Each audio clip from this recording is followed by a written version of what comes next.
বাচ্চাটি তার মায়ের সঙ্গে খেলা করছিল এবং এই বাড়িতে শুধু তারা দুজন থাকতো। কিছু বছর পর বাচ্চাটি বড় হয়ে যায় এবং তার বিয়েও হয়ে যায়। তারপর একদিন ছেলেটির স্ত্রী কোথাও যাবার জন্য রেডি হচ্ছিল, তখন বৃদ্ধ মা তার ছেলের বউকে জিজ্ঞেস করে, কোথায় যাচ্ছ বৌমা? এর উত্তরে মেয়েটি কোনো জবাব দেয় না। তারপর ছেলেটি অফিস থেকে বাড়ি ফিরে এবং তার মাকে রেডি হতে বলে। তখন বৃদ্ধ মা কোনো কিছু না বলে ছেলের কথা শুনে রেডি হয়ে যায়। এরপর তারা তিনজন গাড়িতে করে চলে যায়, কিন্তু গন্তব্যে পৌঁছানোর পর বৃদ্ধা মা গাড়ি থেকে নেমে বৃদ্ধাশ্রমের গেট দেখতে পায়। তখন বৃদ্ধা মায়ের অনেক মন খারাপ হয়ে যায়। তারপর ছেলেটি তার মাকে নিয়ে বৃদ্ধাশ্রমে যায় এবং সেখানকার ম্যানেজারের সাথে কথা বলে তার মাকে বৃদ্ধাশ্রমে ভর্তি করিয়ে দেয়। এটা দেখে মায়ের চোখে জল চলে আসে।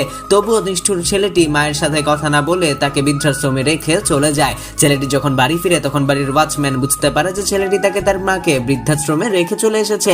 তখন ওয়াচম্যান ছেলেটিকে অনেক পুরনো একটি ঘটনা জানায়। তার মা আজ থেকে অনেক বছর আগে রাস্তাতে একটা ছেলেকে কুড়িয়ে পেয়েছিল এবং তখন থেকে আজ পর্যন্ত কোলে পিঠে করে সেই ছেলেটিকে মানুষ করেছে এবং সেই ছেলেটি আজকের এই ছেলেটি।